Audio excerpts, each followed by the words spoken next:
Que todo lo demás funciona bien, ¿eh? Pero al final a mí la vida me ha llevado a eso, a simplificar mucho, ¿eh? ¿Por qué tengo miedo? Pues no sé, pero ya llega un momento que, ¿qué estoy sintiendo? Pues no lo sé, pero lo estoy sintiendo. Eso es presencia, eso es aceptar lo que está ocurriendo en el momento presente, realmente.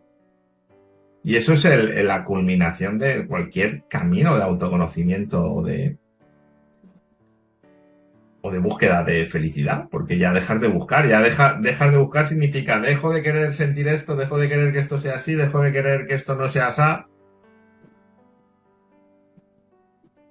todo es, simplemente es, ya está. Y esto, bueno, pues sí que tiene un aparente proceso y está muy bien meditar, conectarse, etcétera. Pero mientras no podamos ser, nos dejamos sentir lo que estemos sintiendo. Porque en el momento en que te abandonas al sentimiento, no tardas en ser realmente. Entendiendo lo que significa ser, que supongo que cada uno lo entenderá a su manera y todo eso, es que es complicado a veces explicar estas cosas.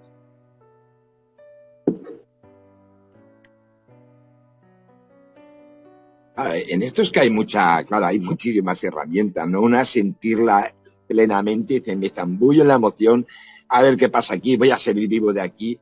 Luego está la otra de observarte desde fuera, pero claro, se siente con menos intensidad. Claro, dices, hostia, hay muchas maneras de...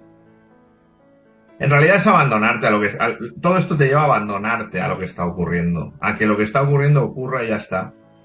¿Vas a dejar de hacer cosas o de vivir o de prosperar? No. Pero bueno, pues ahora está pasando esto, pues está pasando esto.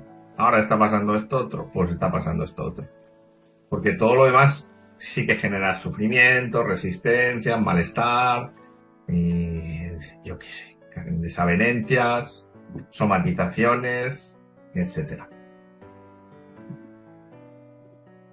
Y es a donde vamos a acabar todos, al final, todos los que nos dediquemos muchos años a la búsqueda personal de la felicidad. Y nos va a llevar, como siempre digo, yo las herramientas me parecen útiles, pero todas me parecen útiles hasta que me doy cuenta de que, bueno, han cumplido su función. Al final es estar, al final es ser. Ay, es que yo no llevo unos días que me ha pasado no sé qué, yo no puedo ser, me cuesta estar en la unidad, me cuesta. Bueno, déjate sentir, vive esa experiencia, transítala, ya vendrá lo que tenga que venir. Porque el deseo de querer ser tampoco funciona, tampoco te establece en el ser, porque el deseo nace del ego, nace de la carencia, etcétera. Entonces, ese trabajo con las memorias emocionales que vamos a seguir viendo ahora, pues funciona muy bien para conocernos a nivel personal, a nivel ego, a nivel todo ese conjunto de pensamientos que nos están haciendo un lío, si me permitís la expresión, pero a los que nos aferramos muchas veces, que le damos mucha veracidad, etcétera. Entonces vamos a entrar hoy en el concepto de cómo quedan atrapadas las emociones. Antes voy a hacer un repasito rápido a lo que es la liberación emocional. Esto lo vimos en los vídeos anteriores, pero está bien repasarlo hoy. A veces se usa el término liberación emocional para describir el fenómeno de arrastrar traumas pasados o las llamadas experiencias negativas a lo largo de la vida o la carrera. Sí, los traumas son experiencias emocionales memorizadas que arrastramos. Y es verdad que definimos el trauma como una experiencia, ¡buah! Madre mía, lo que me pasó, que me quedé bloqueado, que no supe gestionarlo en la infancia, esto es muy duro. Pero luego a veces ocurren mini traumas, entre comillas, ¿no? Que son cosas que tampoco hemos gestionado bien emocionalmente. O cuestiones que se van repitiendo y establecen patrones emocionales, ¿no? Como cuando repites a un niño, eres torpe, eres torpe, eres torpe, eres torpe. Yo tenía un compañero de trabajo que estaba todo el día diciendo, ay, qué torpe soy, ay, qué torpe soy, ay, qué torpe soy. Y digo, pero ¿te das cuenta? Dice, pues sí, pero es que como siempre me han dicho que soy torpe y se le caía todo de las manos siempre y siempre era torpe. Eso también establece una memoria emocional y un hábito. ¿Qué es esto de tener emociones atrapadas? Bueno, vimos que había dos definiciones. La científica, que te dice que el cerebro hace asociaciones y en determinadas situaciones va a disparar ¡pum! Emociones que están en ti, una ansiedad, un desasosiego, una incomodidad, un miedo, lo que sea. Y luego vimos la teoría más espiritual o más terapéutica, que nos dice que están memorizadas en el cuerpo las emociones. A mí me da igual la que utilicemos, porque al final son teorías y todas las conceptualizaciones, como nos aferremos mucho a ellas, nos pierden, pero nos ayudan, como guía nos ayudan. Entonces me da igual la que utilicemos como si utilizamos una tercera o una cuarta, pero por lo menos poner un poco sobre la mesa cómo se ve. Yo, mi experiencia a nivel personal, y como es a nivel personal, tampoco le hagáis mucho caso, porque cada uno a nivel personal tiene la suya. Es que en el cuerpo quedan memorizadas las emociones. Yo cuando hago esos ejercicios de ponerme a observar el cuerpo de forma sutil, pues no sé, a lo mejor es el cerebro el que la está activando en ese momento y no me doy cuenta, pero llegas a ver y a sentir cosas muy sutiles en el cuerpo que dices, ¿esto qué hace aquí? Lo notas incluso como pelotas energéticas muchas veces. Pero bueno, esa es mi experiencia. Al final da un poco lo mismo como sea. El caso es, bueno, que comprendamos un poquito cómo funciona esto. Entonces hoy quiero avanzar en el cómo. ¿Cómo quedan esas emociones atrapadas en el cuerpo? ¿Cómo se establecen esas memorias emocionales? La próxima semana veremos la relación entre las emociones atrapadas y el trauma. Y la siguiente, ¿en qué zonas del cuerpo? Esta es interesante. ¿En qué zonas del cuerpo quedan cada una de las emociones? Que esto está estudiado, investigado. La tristeza, por ejemplo, ya os adelanto que se siente aquí. Yo a veces tengo gente en consulta y me dice, estoy sintiendo algo en el pecho y le digo, ¿qué es? Y me dice, rabia. Yo sé que no es rabia. Y digo, vale, sigue observando, a ver. Y al final todo el mundo, tristeza, tristeza, está aquí siempre, siempre, siempre. Pero bueno, veremos un amplio abanico de emociones y veremos dónde se van sintiendo. Entonces, respecto a cómo quedan atrapadas las emociones, bueno, los estudios, casi todo lo emocional es sobre los 90. Empezó a hablarse de emociones en los 90 con el libro de Daniel Goleman de inteligencia emocional.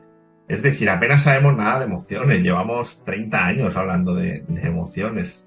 Yo cuando era pequeñito iba al colegio, a mí nadie me habló de emociones, nadie me dijo nunca cómo te sientes, nadie me dijo nunca estás triste o me decían, calla, venga, para adelante, vamos. Cosas así, ¿no? Eso sí, pero nadie me habló.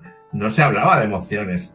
Yo cuando empecé a oír hablar de emociones, que ya estaba, creo que estaba ya en el instituto, era como, wow, ¿esto qué es, no? ¿Esto existe de verdad? Y ha estado todo el tiempo ahí y a nadie se le ha ocurrido echarle un vistazo antes, pero aunque parezca que llevamos ya mucho tiempo conociendo las emociones, la humanidad lleva 30 años hablando de emociones, ¿eh?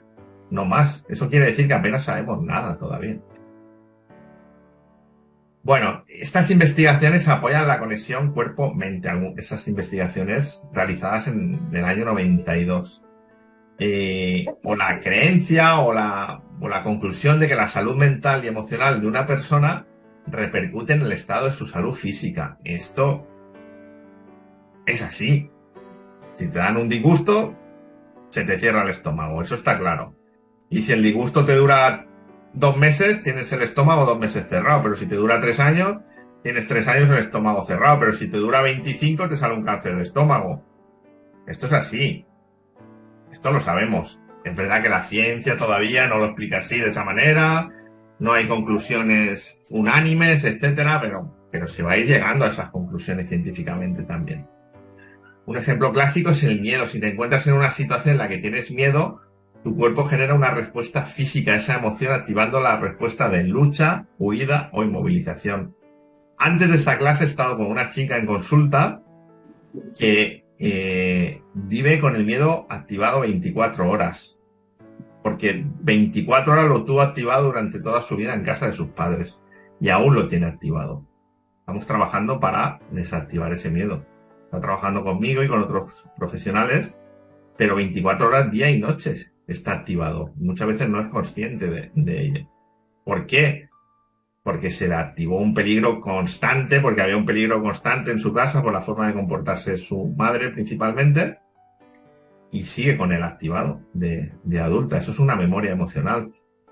Normalmente son más fáciles de trabajar y de tratar, pero hay casos como este en los que persisten, son constantes, hace falta tiempo, hace falta muchos profesionales, ya está. Y sobre todo hace falta lo más difícil, que la persona llegue a un momento de decir, puedo confiar. puedo confiar en la vida, no pasa nada, puedo realmente confiar. Y eso es poquito a poco, vamos erosionando esa historia. Según Nelson, que es uno de los autores que vimos la semana pasada, esto es importante, ¿eh? Cuando se experimenta una emoción ocurren tres cosas. Aparece una vibración emocional, supongo que la podéis detectar todos, ¿no? Es que hay personas que no la llegan a detectar, pero se puede detectar aquí en la garganta, en el cuello, a veces se somatiza en un dolor de tobillo, etcétera. Sentimos la emoción y cualquier pensamiento o sensación física asociada a ella. Siempre que tenemos un pensamiento, tenemos una emoción, lo que pasa que a veces es más o menos sutil, y tenemos entre 60.000 y 70.000 pensamientos diarios. Sentimos al día como unas 60.000, 70.000 emociones. Y siempre que tenemos una emoción, aparece en alguna zona del cuerpo. Lo que pasa es que muchas veces es muy sutil y no nos damos cuenta o no la vemos, etcétera. Y es aquí cuando se habla de la interconexión de la mente y el cuerpo, que como os decía la semana pasada, la no dualidad y el Advaita nunca habla de una mente individual, sino de una mente-cuerpo, de un cuerpo-mente. Están totalmente unidos. Pero esto lo hablaban hace 8 siglos ya, no es nuevo, o 10 siglos. Lo hablaba ya esta espiritualidad al menos. Y luego, el tercer paso, cuando se experimenta una emoción, es procesarla. Esto sería lo saludable, lo sano. Pero puede ocurrir que ni sintamos la emoción o no percibimos que la sentimos, ni la procesamos, no la gestionamos. Y entonces se genera, queda ahí esa memoria emocional. Si es muy intensa, pues puede que esté el resto de mi vida sintiendo un pinchazo en el estómago cada 3 días sin saber por qué. Por ejemplo. ¿Se entiende esto bien, verdad? ¿Qué habría que hacer? Pues revisar ese pinchazo en el estómago, ponerle presencia, ver a qué lugares nos lleva, mediante una regresión, mediante una observación, mediante déjate sentir, mediante cualquier herramienta que queráis utilizar. Es verdad que cuando uno ya está muy ducho, muy trabajado, con la simple observación, va más rápido. Pero si uno necesita hacerse un análisis transgeneracional, una constelación familiar, un trabajo energético, 10 sesiones de Reiki, adelante, todo lo que ayude, adelante. Pero de lo que estamos hablando siempre es de un patrón emocional o de una emoción memorizada, estancada en nuestro cuerpo, o en nuestro cuerpo-mente, si queréis.